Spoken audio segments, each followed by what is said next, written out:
આપણા વિડીયોમાં જોવાના છે કે 3 ટાઈપના માણસો જે તમારા માટે સૌથી ખરાબ છે એમને કેવી રીતે ફાઇન્ડ કરવા તમારા સોશિયલ સર્કલમાંથી અને એમનાથી કેવી રીતે તમારી જાતને બચાવવી. બરાબર? કયા 3 ટાઈપના? કે પહેલો કે ભાઈ જે માણસ તમને મેન્યુપ્યુલેટ કરે છે, બીજો કે જે તમારો કોન્સ્ટન્ટ ક્રિટિક છે, અને ત્રીજું કે જે તમારી એનર્જી ચૂસી કાઢે છે, જે એનર્જી વેમ્પાયર કહેવાય, રાઈટ? કે ભાઈ શરીરમાંથી એનર્જી લઈ લે છે. એ 3 ટાઈપના માણસો તમે કાઢી નાખશો તમારા લાઈફમાંથી, તમારા લાઈફનું જે સ્ટાન્ડર્ડ કહેવાય ને, જે સોશિયલ સર્કલ તમારું હશે, કે જે ટાઈપની લાઈફ તમે જીવો છો, 1000 ગણી હાઈ થઈ જશે. આઈ પ્રોમિસ યુ દેટ. તો શાંતિથી આપણે પહેલાં એ જોઈએ કે એમને શોધવા કેવી રીતે. ઘણીવાર આપણી જોડે જો આપણને ખબર જ ના હોય. તો પહેલાં હાઉ ટુ ફાઇન્ડ મેન્યુપ્યુલેટ, કે જે તમને મેન્યુપ્યુલેટર છે, કે જે તમને મેન્યુપ્યુલેટ કરે છે, એમને શોધવા કઈ રીતે. તો એ છે ને એક વસ્તુ એ કરે કે દે use guilt as a tool. કે ભાઈ તમને ગિલ્ટી ફીલ કરાવડાવે. કઈ બી વસ્તુ હોય ને, કે કઈ બી વસ્તુ ખરાબ થયું હોય તો તમને એવું ફીલ કરાવે કે તમે એ ખરાબ થવા માટે તમે રિસ્પોન્સિબલ છો.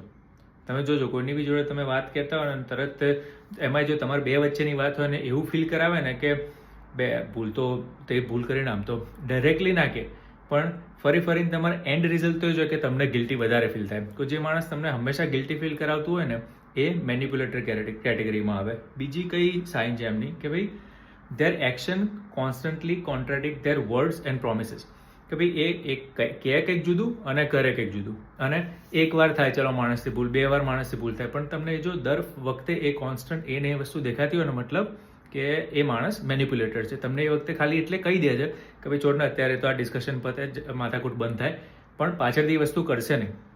ત્રીજી વસ્તુ, they deny saying or doing things that you clearly remember. કે આને ગેસ લાઇટિંગ કહેવાય. કે ધારો કે કોઈકને કીધું આપણે લાસ્ટ ટાઈમ આવી વાત નથી થઈ, અને કે ના ના આવી ક્યાં વાત થઈ હતી, આપણે તો આવી વાત થઈ હતી, એવું સામેથી તમને કહે, અને તમને તમારી મેમરી ઉપર જ ક્વેશ્ચન કરાવડાવે, રાઈટ? એને ગેસ લાઇટિંગ કહેવાય. કે ભાઈ અચ્છા મે બી કદાચ હું જ નહીં બોલ્યો, રાઈટ? અને જે માણસની જોડે તમારે વધારે થતું હોય ને એવું, એ માણસ એ મેન્યુપ્યુલેટર છે. બરાબર?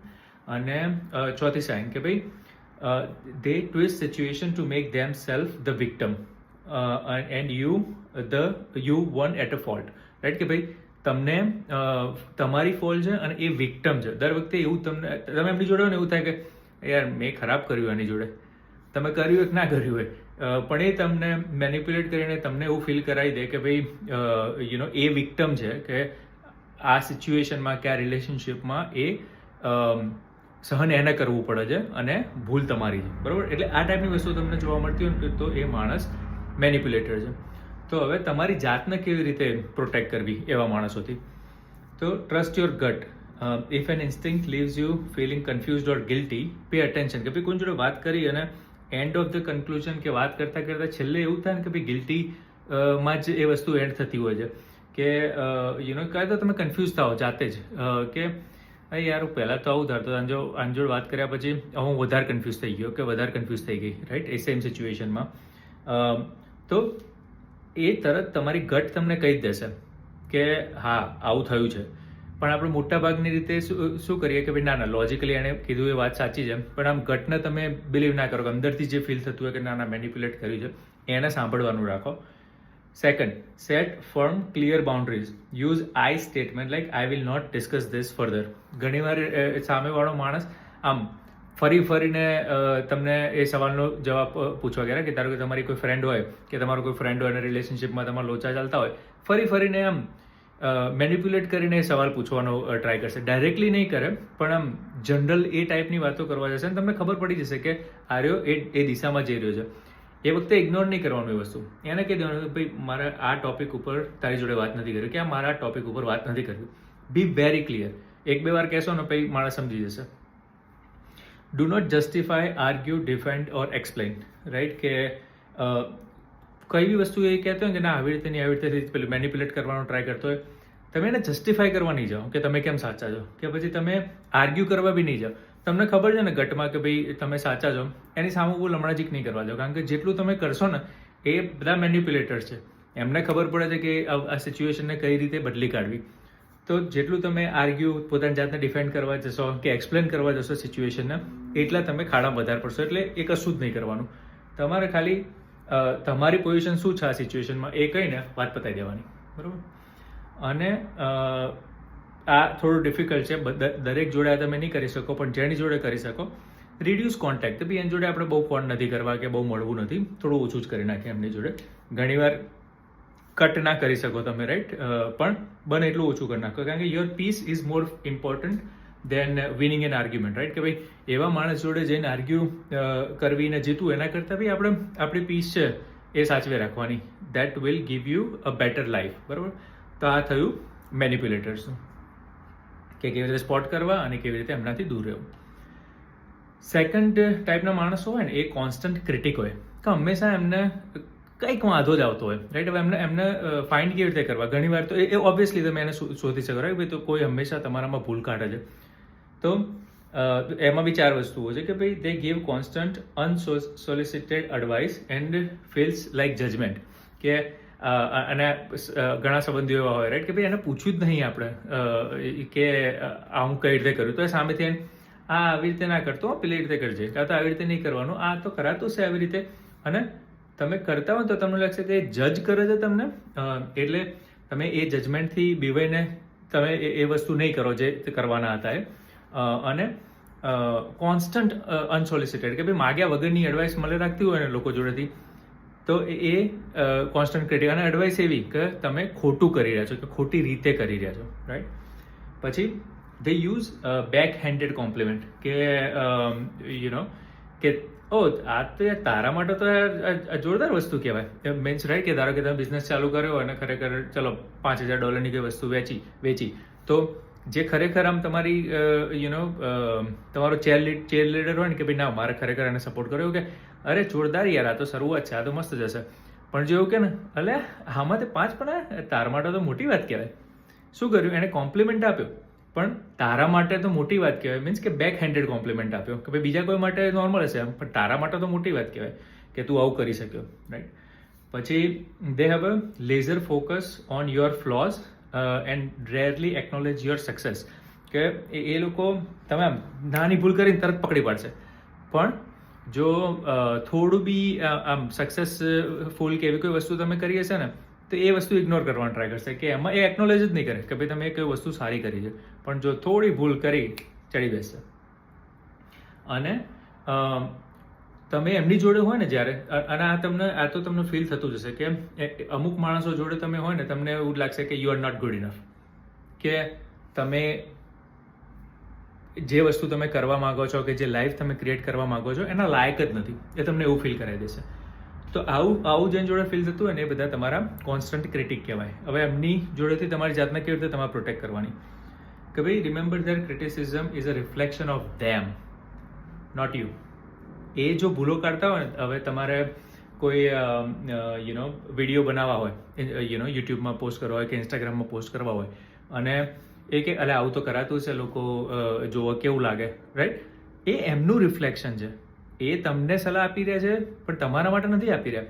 એમના મગજમાં એવું છે કે આવું થશે તો, પણ એમની લાઈફ આપણે ક્યાં જીવી છે, આપણે તો આપણી લાઈફ જીવી છે ને, રાઈટ.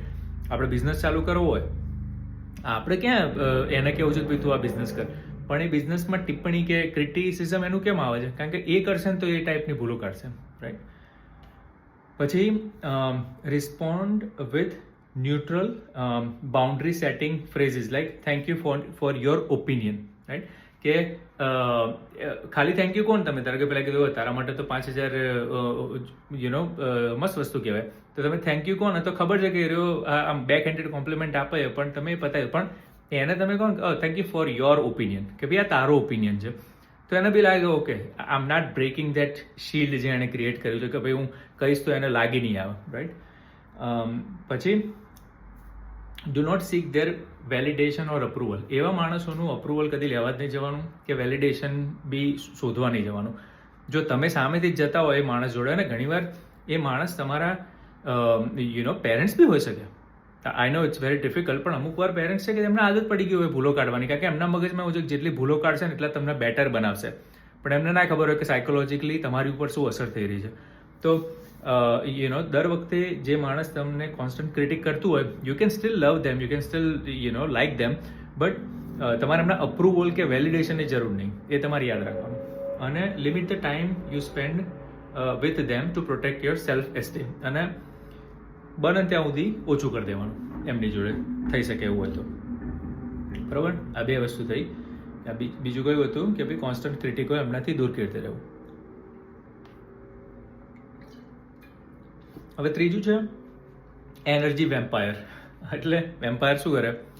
બ્લડ ચૂસી કાઢે, રાઈટ. એનર્જી વેમ્પાયર શું કરે? તમારી એનર્જી ચૂસી કાઢે. આ તો ઇઝીલી તમે ફાઇન્ડ કરી શકો, રાઈટ. કે એમાં બી 4 વસ્તુઓ છે કે ભાઈ you feel physically and emotionally drained after every single interaction. એમની જોડે વાત થાય ને તમારી એનર્જી ઓછી જ થઈ જાય. અને I am very privilege in that sense કે મને એવા માણસો ને એમની જોડે બહુ જ ઓછા એવા છે કે જેમની જોડે મારે ઇન્ટરેક્શન કરવાની જરૂર પડે છે કે હું કરું છું. બસ મને નહીં, મારે એનર્જી ડ્રેન થતી હોય એવું કામ મારે નથી કરવું, એવા માણસો જોડે મારે નથી રહેવું. But you have to find that boundary for your self. અમુક વાર ડિફિકલ્ટ છે પણ એવા માણસ હોય કે યુ ફીલ જેવા લોકોથી તમને એનર્જી ડ્રેન થઈ જ જતી હોય, you spot them very easily, right. પછી conversations are one sided monologue about their endless problem. કે અમુક લોકો જોડે તમે વાત કરશો ને તો એમના જ પ્રોબ્લેમો હશે કે ભાઈ અમારે તો આવું ચાલે છે અને આ જોબમાં આવું થઈ રહ્યું છે, પેલું તે તમને સામેથી પૂછશે નહીં એક વાર કે ભાઈ તારી લાઈફમાં શું ચાલી રહ્યું છે. એમને બસ એમનું જ ગાય રાખવું છે. એટલે એમને જોઈએ છે થેરાપી સેશન, પણ થેરાપી જોડે નહીં જવું, તમારી જોડે વાતો કરવી છે. અને એનાથી શું થશે કે તમે ઇન્ટરેક્શન નથી કરી રહ્યા, તમને સોશિયલ જે પેલું ફીલ થવું જોઈએ ને કે ભાઈ કોઈ જોડે બેઠા વાતો કરી, એ ના થાય. તમને ખાલી એ થાય કે ભાઈ હું તો એનું સાંભળવા માટે બેઠો છું, રાઈટ. પછી તે seem to lurk from one crisis to another, always needing your support. એમને કંઈક ને કંઈક પ્રોબ્લેમ ચાલતા હોય, આ નહીં તો બીજો પ્રોબ્લેમ, બીજો નહીં તો ત્રીજો પ્રોબ્લેમ. અને તમે જ્યારે વાત કરો ખબર જ હોય કે કંઈક પ્રોબ્લેમમાં હશે. અને એ પ્રોબ્લેમ રિયલ નહીં હોય. જે અમુક તમે તમારા ફ્રેન્ડ્સ પ્રોબ્લેમમાં હોય, તમે હેલ્પ કરવા માંગતા હોય ને, ઇટ્સ ગુડ. આ કેવા પ્રોબ્લેમ હશે ખબર છે કે અમુક લોકો હોય, રાઈટ, કે ભાઈ 10 જણાને જઈને કહેશે કે મારા દાંતમાં દુખાય, પણ ડેન્ટિસ્ટ જોડે નહીં જાય. કે જે વસ્તુ પ્રોબ્લેમ સોલ્વ કરવાની ત્યાં નહીં જાય, પણ એમને ખાલી અટેન્શન જોવો છે. એ લોકો તમારી એનર્જી બહુ ડ્રેન કરશે. અને they take your emotional support but are conveniently unavailable when you need them. કે ભાઈ એમને જ્યારે ઇમોશનલ સપોર્ટ જોશે ને ત્યારે એ આવી જશે, પણ જ્યારે તમને એમની જરૂર હશે ને ત્યારે યાર હું અવેલેબલ નહીં, યાર મારે બહુ બિઝી છું, આ કરવા જવું, તે કરવા જવું, રાઈટ. એ જ રહ્યા તમારા એનર્જી વેમ્પાયર્સ. હવે એમનાથી કેવી રીતે પ્રોટેક્ટ કરવું? વેરી સિમ્પલ, પણ તોય ક્લિયર ટાઈમ લિમિટ કરી દેવાની એમની જોડે. ચાલુ કરો ને ફોન, કે ફોન આવે ને તરત જ મારી જોડે 10 મિનિટ છે, પછી મારે બીજું કામ છે, પહેલેથી ટાઈમ જ સેટ કરી દેવાનો, બરાબર. વાત કરવી પડે તો. Avoid taking ownership of their problem.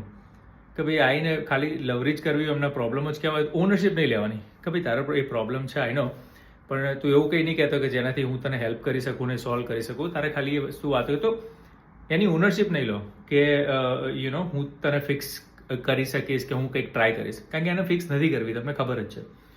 અને બીજું કે learn to say no without guilt. ઘણા લોકોનો આ પ્રોબ્લેમ મેં જોયો છે કે એમને ખબર છે કે આમની જોડે વાત નથી કરવી, એમને ખબર છે કે આ ખાલી એક ને એક લવરી કરે રાખે છે, એમના પ્રોબ્લેમ જ ગયે રાખે છે, પણ ના બોલતા નહીં આવડતું. તમે જેટલું ના નહીં બોલી શકો ને એટલું બીજા લોકો તમારો ટાઈમનો મિસયુઝ કરશે, તમારી એનર્જીનો મિસયુઝ કરશે. તમારે ના પાડીને બાઉન્ડ્રી સેટ કરવી જ પડશે. અને ક્રિએટ ઇમોશનલ ડિસ્ટન્સ.